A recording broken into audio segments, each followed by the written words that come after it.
Hello, for my sins, I'm Mike Jackson, former co-owner and initiator of Andover Norton back in the mid-70s.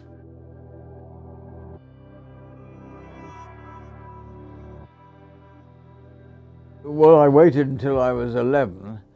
My brother had a Bantam and he started riding in trials, and you always look up to your elder brother, don't you? And so from 11 or 12 years on, I was reading the Green and the Blue and was a buff, a motorbike buff. And I left school just after my 16th birthday. An indulgent father who said, yes, join our little tiny building company and start trials. So that was in 1954, not 1854.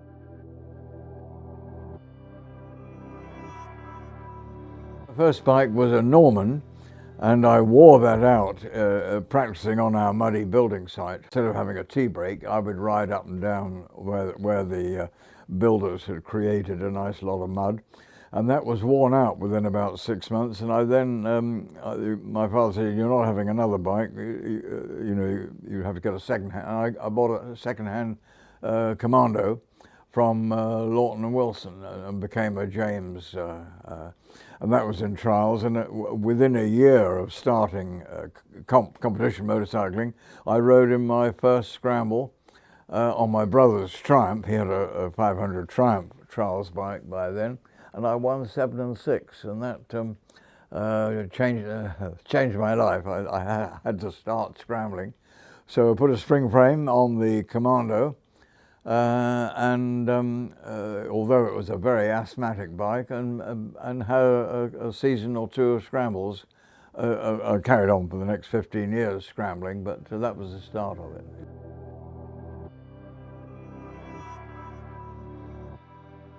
The sport was trials in the winter, scrambles in the summer. I don't know whether it matched the golf or the fishing seasons, but the trials lasted till about March, and the scrambles started March, April, went through to about September or October. You know, I like mud, so I often rode as late as possible, because the scrambles tended to get wetter and muddier as we got into October.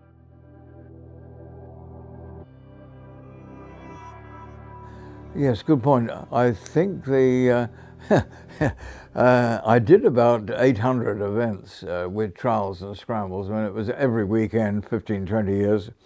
And then I did about 30, 35 desert races in America. I had the best job in the industry, would you believe? Flogging Norton Commandos during the week and riding an AJS in the desert on Sunday. Can you imagine that for a job? I used to tell people, and they would gnash their teeth, I got the best job in the British motorcycle industry. It lasted for 2 years.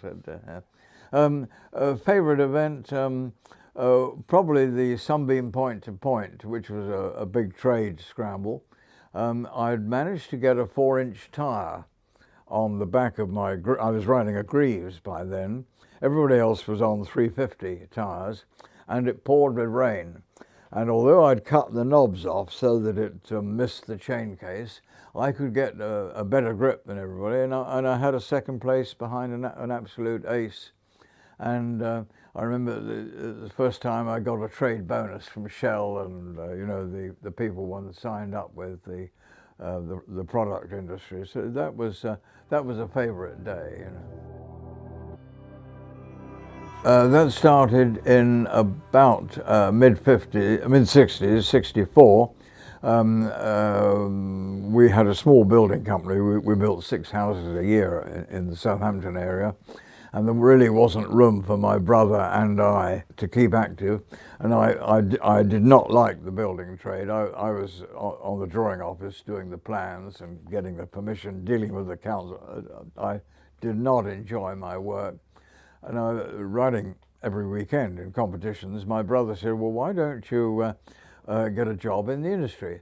and Greaves were looking for a sales rep in the south of England, and I applied, and I was riding for Greaves, getting a bit of support from them, representing their team, so I did know them.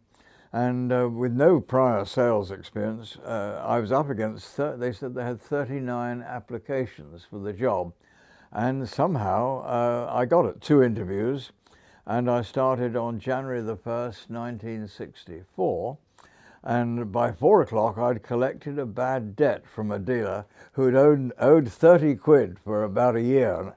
And I happened to know him, and I tickled the money. So I was well in with the accounts department, and I got an order for 2 bikes on my first day at work. So unjustifiably, perhaps, for a while I was the blue-eyed boy at Greaves. But I had a very happy 5.5 years with Greaves.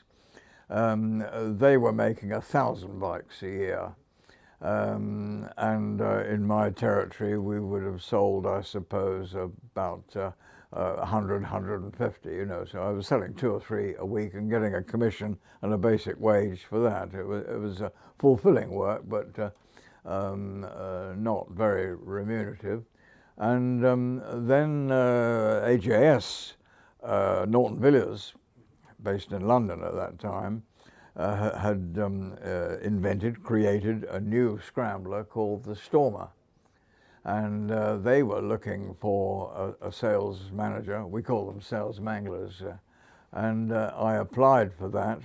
I remember that was about November or December, and I came up to Andover for an interview at the end of the year, and never heard anything for 4 months. Not a dicky, which I wasn't very impressed about, but neither had they made an appointment. And then there was a show at Brighton in April, a motorbike show. And on the last day, a bloke sidled over from the Norton Villiers stand and said, "Oh, could you start next Monday?" And I said, "Well, thanks very much, but no. I would like to give my notice formally to Greaves, who've been very nice people." And that took a fortnight because my boss was on holiday. And so I actually started with AJS, which is purely a scrambles bike, in May 1969. All the bills at Norton Villiers were paid by Norton. AJS was, only 10% of the output of the production, and obviously a different market, the motocross market. But it was designed by the same bloke who did the Commando, and it had a lot of good features, although the people running AJS weren't as savvy as the people running Greaves. And so I brought some of the Greaves practices to AJS. I upset the managing director so sufficiently that when we had a job at that time vacant in America, he suggested I take it so I could get out of his hair. They sent me out there on a month's trial, and I liked it, and they didn't object too heavily to my Hampshire accent. And I started in June 1970, but my job really wasn't to be flogging AGS, which I'd been involved with for the previous 12 months, but I had to flog Commandos. So at that time, I'd only ridden 6 road bikes in my life. And suddenly I was a sales mangler for Norton, which makes you wonder about Norton, doesn't it? Their decision-making process. But I was so pleased. I was sharing an office with Bob Manns, a very famous rider, gold medalist and so on, ex-scrambler, ex-trials rider. I learned a little bit about road bikes while I was sharing this office. He on Norton, he was the UK sales manager, while I was the AJS sales manager in England. And I studied up a bit on road bikes and was a little bit aware of the market. And then they put me on, before I went to America, they put me on a Commando and said, well, you better learn what you're going to be selling. And I was absolutely delighted with it because it was vibration free, and it was torquey, and it was the best road bike of the 6 that I'd ever ridden. So from that moment, I was enthusiastic about the product, and I put a lot of energy into the Commando. It was a great bike.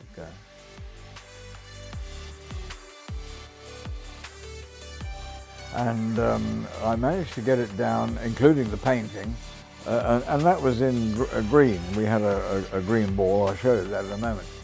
I managed to, I think, get it down to 800 quid. I think we ordered 30, and I think they sent us 130 or something.